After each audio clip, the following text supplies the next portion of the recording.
You got to realize that things change and you've got to be part of that change. That's what boils down to the book that I wrote called Dare to Dream and then Dare to Create. When you create a new idea, you want as diverse a look as possible. If everybody looks like you or me, now we aren't going to get the best idea. So we're in a global society now, a very diverse society. I think if you're always innovating and you're open to change and you're okay with change, you're going to be successful and you're going to grow.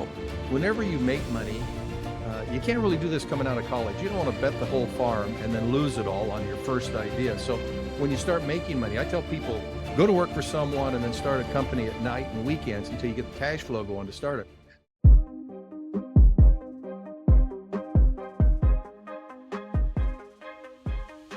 Okay, welcome back to the Daily Mastermind. George Wright III here with your daily dose of inspiration, motivation, and education. And I'm joined with an amazing guest. Like you guys are going to just be blown away. You're going to be so happy.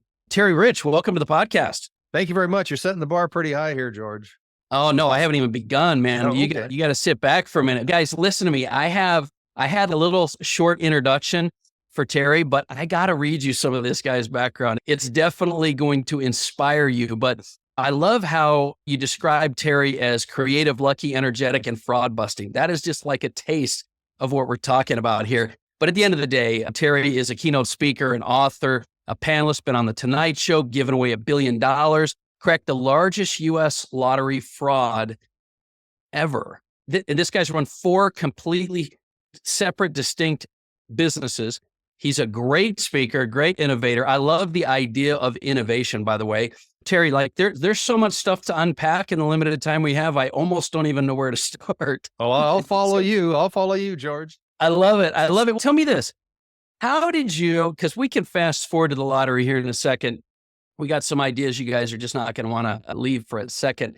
But give us some of your background. Give us a little bit of the lay of the land, where you've come from and how you got into this. Because even with all that intro, I know you're a marketer. I know you're a promoter, you're a speaker. Tell us just a little bit about your background. Lay the backdrop for us here. I fell into it. Hey, I grew up on a farm in Iowa, a little dinky town in Iowa, a town of 50. I went to school, going to be a math major or a physics professor. And some guy said, hey, you can go over here and make a talk and make a living. I thought, I'm in. So I got into TV and radio, and all my buddies went into broadcast television. And I was dumb enough to say, I waited too long to send out a resume. So somebody called and said, hey, they need somebody to help with the cable television that's being built, brand new, just starting. No way. Okay. They said they couldn't pay me much, but they gave me these things called stock options. Lo and behold, it was the greatest growth opportunity, just like somebody getting into Google for the first time. I got to work with the Ted Turners and the help create MTV and CNNs and all of those, travel the country. And we built this cable system up bigger and bigger. And in that, learned a lot about innovation and entrepreneurship because we couldn't touch anything that didn't seem to turn to gold. Everybody wanted cable television because it was the new up and coming thing with all these new networks. And my dad once told me, he said, hey, work hard for someone, which is what I was doing, and make a living, do a good job. When you turn 62, you're going to get your Social Security and you're going to be happy. At age 40, we cashed it out. Somebody took a run at our stock, and lo and behold, we cashed it out. And I now had the money I thought I ever needed in life. And I thought, well, happiness doesn't happen when you make a goal. Happiness happens on the way to success. And all of the excitement of having and starting new companies really got me going. So then I started my own companies. And during the cable years, although I failed a few times, I learned about doing satellite uplinks. And so I was doing these free previews. You'd turn on, hey, Mars are showing free HBO. We'd get on and say, hey, now's the time to call in between the movies and call us now. And the first one we did sold $15 million. It was kind of like make some infomercials with C-SPAN, as long form programming that we use the cable networks, and then we'd get on and sell it. And so I had my own company doing those. And on the side, then we started 2 or 3 other companies, bought and sold a radio station, started when we had MPEG-1. I had an MPEG-1 transfer business and those sort of things. But at age 50, you know what happened, George? What's that? Midlife crisis. And wow. At that point, I said, I want to get off the road. I want to be with my family. I've made the money. And I got a call and someone said, hey, they're about ready to close the zoo. Would you be interested in running the zoo? I told you I was on the farm. I thought if I could be a farmer, I sure as heck could take care of giraffes too, huh? So we turned a zoo that was losing $600,000 a year, turned it around, got a lot of people in, marketing, promotion, doing basic business, blocking and tackling, and ultimately got a $15 million endowment. So it's going to be around forever, built it to the second largest cultural attraction in the state. Then got a call from the government, said, hey, we need someone to run the lottery. A guy retired. Never really done that either. So got in it. And as you heard, gave away $1 billion over the 10 years I was there. But in the middle of it, had a vendor who tried to steal from everyone and took us 7 years, but we cracked the largest lottery fraud in U.S. history. So today I travel the world telling people that story and why and how you want to protect yourself internally so you don't have internal fraud. Don't go through what I went through. So that's my history. That's my deal. And wow, you bridged over a lot of really cool stuff, which we're going to try to unpack all for a right, well, second. I'll let you But lead. I'll follow. you know what's George. funny? I got to tell you, Terry, you made a couple of comments, and I always tell people to listen to the show. Success leaves clues, and there are common traits of successful and happy and fulfilled people. And you said them almost like they were just second nature, but I know that they were probably through long lessons. But you said things like happiness is found along the way and things like that. I think a lot of people don't realize until later in life. But I want to back you up because I do agree with what you said. But it seems to me that you've done some pretty random stuff, but you've really done things that when you talk about them, really are things you sound like you love, you enjoy. Do you think a secret or a key to your success is that you were doing things you love, or were you just following the paths that weren't necessarily things you were passionate about, but they just were things you turned into that? Because going from business to fraud to cable to all those different things, it seems like it was almost kind of happenstance to a degree, or was it that you were following paths that you were good at? Help me understand a little bit. Looking back now, I think I'd give some pieces of advice of what happened to me that I would suggest. First is, I always raise my hand. If the boss came in and said, hey, the toilets need clean, janitor's gone, I'd be the first to raise my hand because you become noticed. If you just volunteer, do things you've never done before, and you're going to learn some new things. The second is failure is the first step to success. So I failed many times. In fact, first time I failed, I got into the cable business. I was on camera. I was doing a TV show and I looked out and I didn't have any of the 5 o'clock shadow, and it's 5 o'clock. So I wrote to Gillette and said, hey, I love your razor. And if you'd like me to come out and be on TV, I'd love to do that. So I wrote them a letter, sent it to New York, thinking in 2 weeks they'd call me and I'd be on national television. And during that 2 weeks, probably like you feel when you play Powerball or Mega Millions, I thought, what if it happens? Yeah. It's better to have tried and failed than to succeed at doing nothing. That was my old college professor. Try something new. So I got the letter in 2 weeks and I had this excitement about being on national television. I said, dear Mr. Rich, we're glad you like the razor, but you wrote the wrong company. Gillette makes that. Here's their address. So I failed that, but that excitement got me going just a few years later when I did a promotion out of the blue, tried something no one else had tried, and that was try to get people in for a centennial that only had 50 people lived in the town. We did a 100-year centennial, and we tried to adopt a national celebrity and ultimately landed on Johnny Carson's Tonight Show. Oh, I wow. wrote 44 letters. Only one person responded. That when we wrote 44 letters or press releases, only one press person called. I failed 43 times, but that one person was from United Press International. They threw it on the national scope, and with all the publicity we got, we had ABC, NBC, CBS, the Today Show, Good Morning, all in this little town of 50, and 12,500 people showed up. But that isn't the secret there. The secret was I failed, but I learned during that, the Carson Show talked about uplinking via satellite, which had never been done in our state. And that's, remember, I was in the cable business at this time. So I thought, why couldn't I do these free previews? And so I called around and they said, yeah, we can get you a satellite uplink. When do you want it? And the first weekend, as I told you, we did $15 million in net worth for the company, all because I failed 43 of the 44 times. So I learned all that. I love your perspective and your message on failure, because I think a lot of people as entrepreneurs, they hear you've got to fail. It's the gateway to success. It's the price you pay for success. But it seems to me, and I've heard this from a few real high-end CEOs, that it's also your perspective on failure. People that don't view failure as a bad thing you got to go through to be successful, you seem to have this perspective that failure is the way you look at it is it's really an opportunity for success. It's just the way you phrase it really, to me, makes me feel like your perspective on failure is not the struggle you got to go through, but literally the opportunities you go through to get to success. Would you say that's a good description? I think that's a great way to say it. In fact, if you haven't failed, you haven't pushed the envelope far enough. You're not going after the entire market. Well, think about when we sent 3 people to the moon. Project managers are notorious. When I was a CEO and you have a project manager, here's the date, here's our program, here's our goal. and boom. And then they fail once and they quit. Oh, sorry, it ain't going to work. We failed over 90% of the time when we sent 3 men to the moon. They said 10, 9, 8, 7, 6, 5, 4, 3, 2, 1. They didn't say, okay, we'll talk to you in 2 weeks. It's all planned out. They said, oh my God, it's going the wrong way. We got to course correct over 90% of the time. I And love how it. many times have you tried that one idea you think's $1 million idea and some little thing didn't go quite right, so you quit? You can't, that's not that. Failure is the first step to success. Yeah. You Yeah. find ways to make it work. Yeah, I was going to say, not just the first step, but you also said something else, which I thought was key, was do something you've never done. Meaning people try and they do things they want to do and they do things they're comfortable with and they fail their way and things. But it seems to me your track record is a great path that shows you got to do things you've never done, because there's entrepreneurs that don't know what they want to do. And then there's entrepreneurs that are stuck in the rhythm or rut of what they do. But if you don't try things you've never done before, first of all, you have to be willing to fail to do that, right? But try things you've never done. Man, you've got some great examples of that.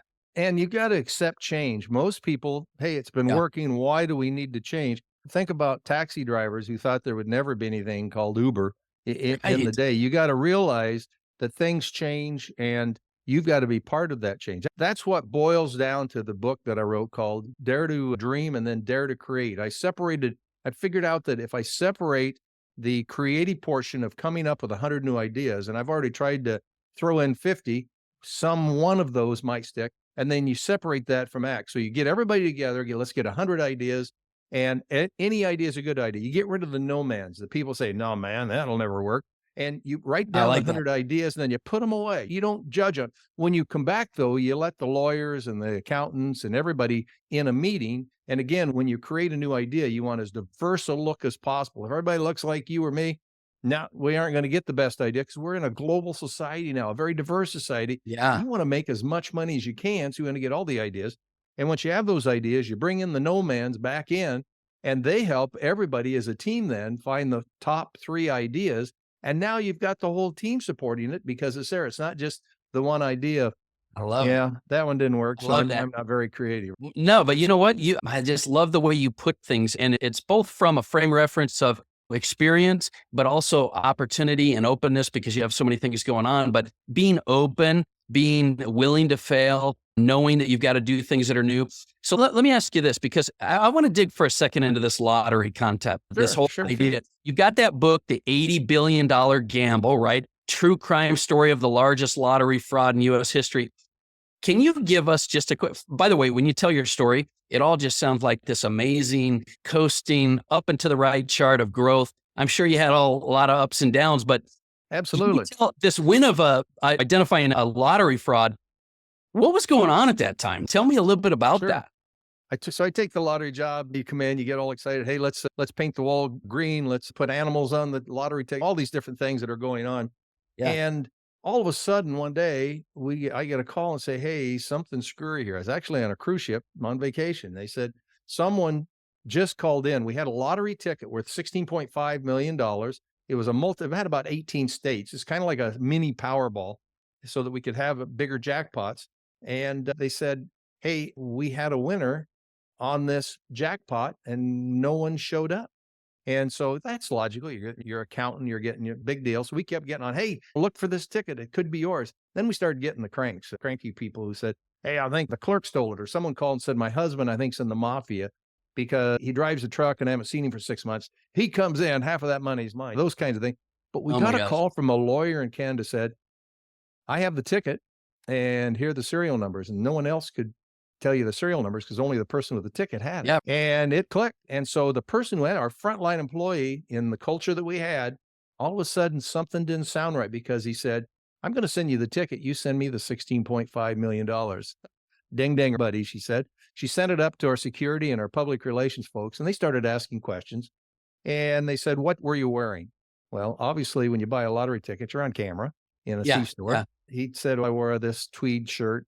No, the picture we had about a 400 pound guy with a black hoodie. And we said, no, I didn't write. And our security guy said, the guy just created fraud. So we're calling in the Department of Criminal Investigation.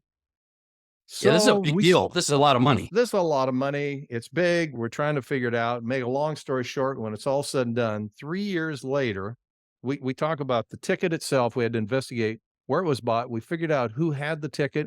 It went through 3 different lawyers from Canada to New York and back down to Texas. And the client, we couldn't figure out how that person would know anybody to why that person just wouldn't come in. And we ultimately released the video of the guy buying the ticket. And someone said, wait a minute, that is Eddie Tipton. Eddie Tipton was the security officer for the Multi-State Lottery Association who wrote the code, compiled the code, and Oh, wow. oversaw the drawings of this hot lotto jackpot drawing. No And we coincidence couldn't there. figure out how he was associated with the guy in Texas, but we connected the two because they were on. Here's one lesson: if you're going to do something illegal, don't use social media. One was the CEO, of the other is the CEO of a IT company in Texas, and so we connected him and ultimately busted him, and he received up to 25 years in prison. But the Wow. crazy part was he bought 2 hot dogs when he bought the ticket. And you know what? He brought his brother up when he was found guilty to testify and say how Eddie was a great guy. But he said, that ain't my brother. My brother don't eat hot dogs. And Associated Press picked up that quote and put it on a national wires. And a guy in Texas said, wait a minute, I think that's a guy that was investigated for money laundering. So they said, check his brother too. And all of a sudden we busted immediately 5 jackpots across the United States. Oh, Eddie had put out wow. up to 50 of these computers to draw state lottery drawings along with this national one that we had. Now, this isn't Powerball or Mega Millions because they're This is drawing with big. balls. These were computer drawn games. So Yeah. long story short, we busted it. And I learned some simple lessons in life. If you want to know if somebody can steal within you get a good employee. If usually point number 1, according to the certified fraud examiners, is you want more money. George, you and I want to always make more money. But For this is sure. where you go through a divorce, you got gambling problems, you're drinking too much, you're on drug problems. Then you say, I got to have more money. You bust you. The second is you have opportunity. Think about a church where the church secretary, Aunt Wilma, takes in the money and also writes the checks and also writes the purchase orders. You're probably ripe for fraud. That's opportunity. And the final one is rationale. At some point, when do you say, and this is what Eddie said when we got him and he did a proffer afterwards, it said, George, I was working really hard and whoever over here was making more money. I Rationalized it. deserved. Put those Yeah. all 3 together, you're ripe for fraud. So that's kind of the story I tell when I go out on the road. I love though that you learn lessons from all these things, whether it's just something that happens or not. And I think that integrity and ethics and things like that are a big thing in business right now because so many people they don't know what to believe. They don't know what to see there, but there are some simple principles like you just mentioned. So I really like that. I think that's a really good thing. Another thing though, that I just bring it back a little bit to the business end, the thing I noticed about what you said is creating this environment of innovation is something that you and I kind of mentioned earlier that I think you've learned those lessons because you've always been thinking out of the box. You've always been doing other things.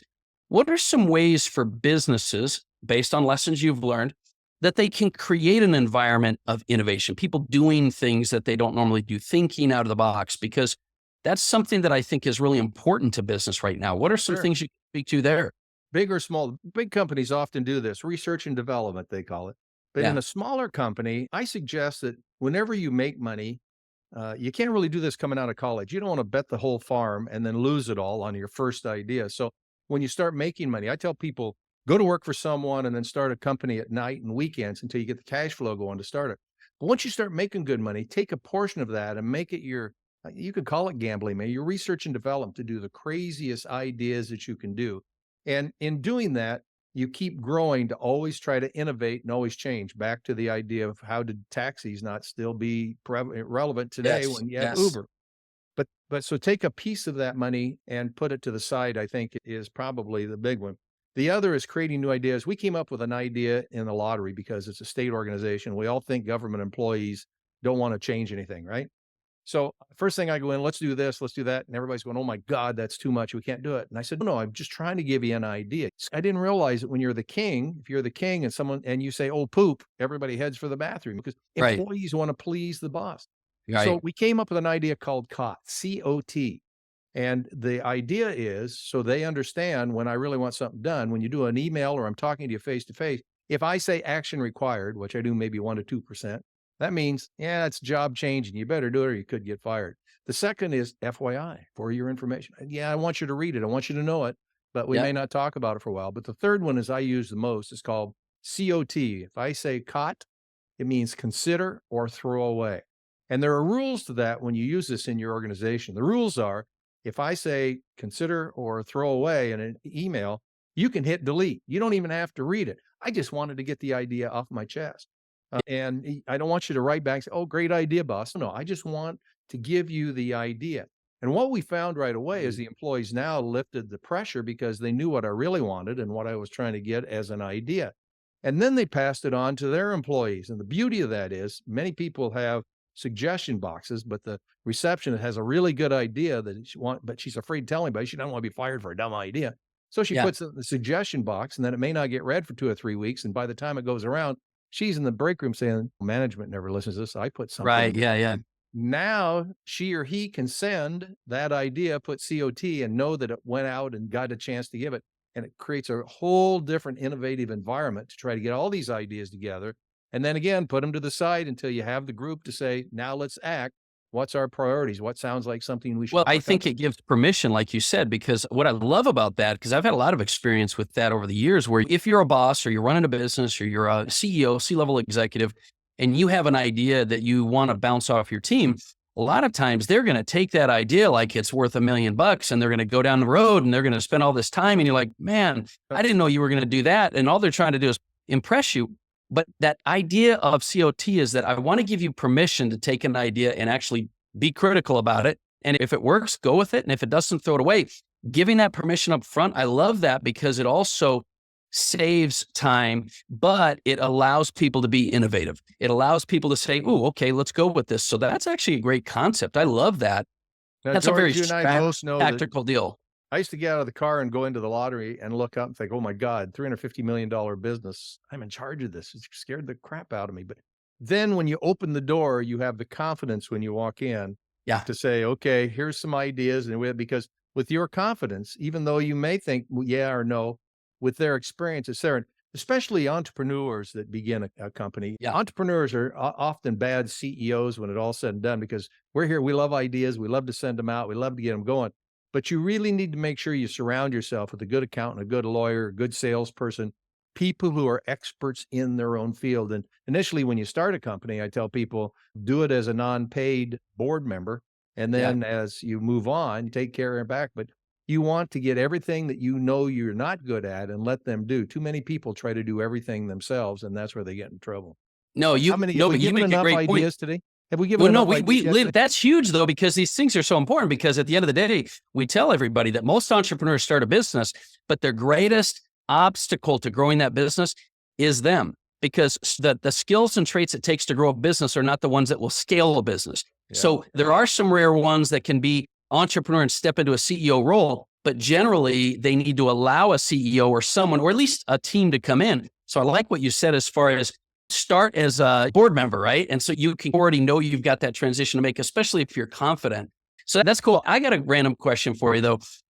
You've talked about all this lottery stuff. You ran the lottery, you built a lot, basically caused massive success, identified things.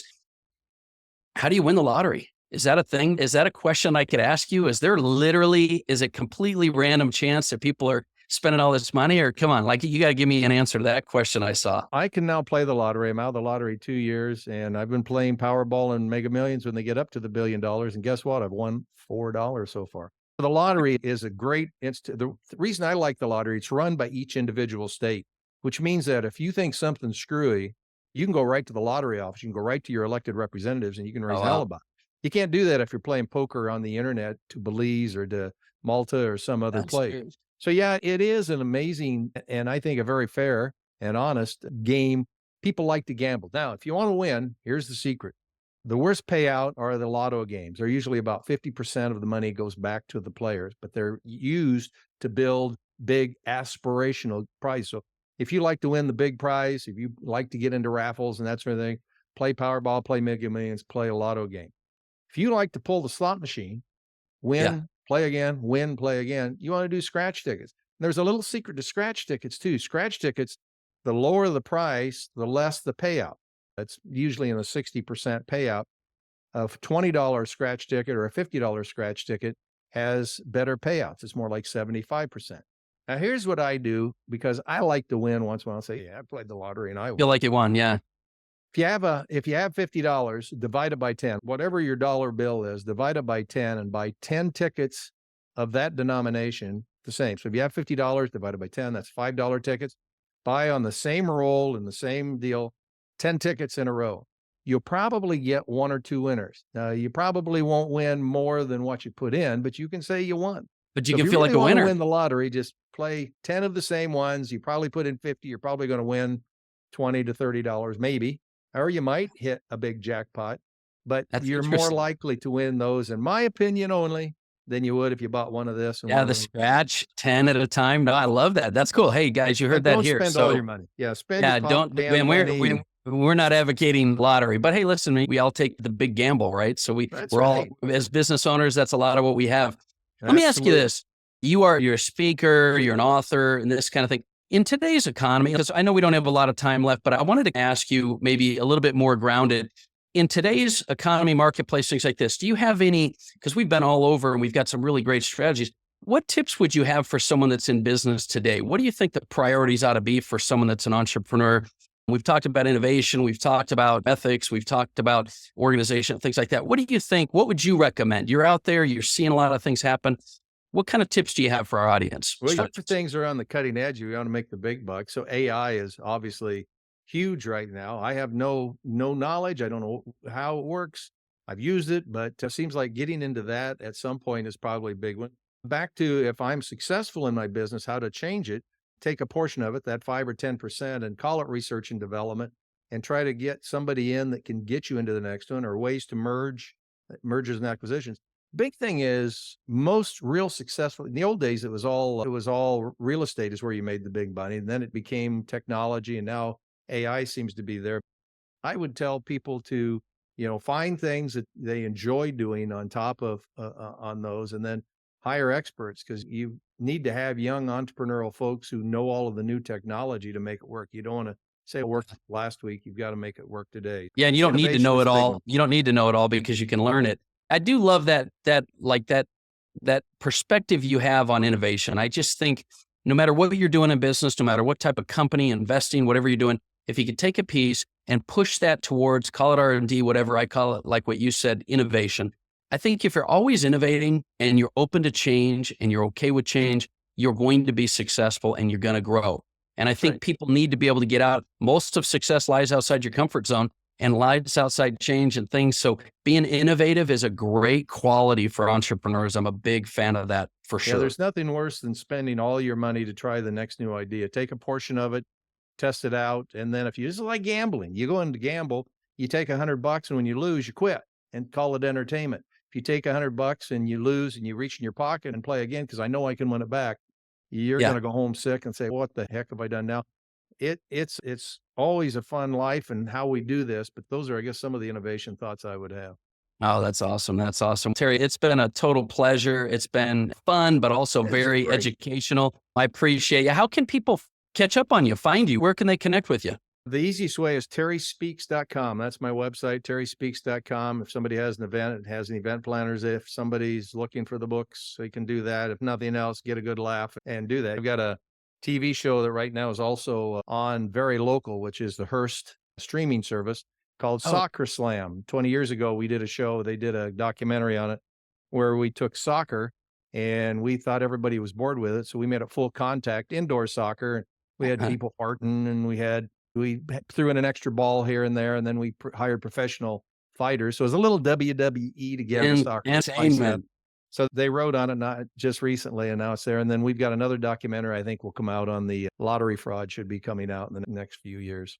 Wow. I tell you, I think people get a great sense now of why I started with creative, lucky, energetic, and fraud busting, right? How So about the $1 million idea, though? Can we do that, George, before we go? yeah, I do. That was my very last question is we talked before about you had a new $1 million idea. So guys, you heard it here first, unless I edit this out later because you can't hear it because I'm going to take it for myself.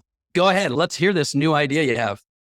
I teased with that, but I do want to tell you the one thing I have not learned that I am not an expert on, and that's relaxing. I wish I had learned how to read a book or get away and forget about everything.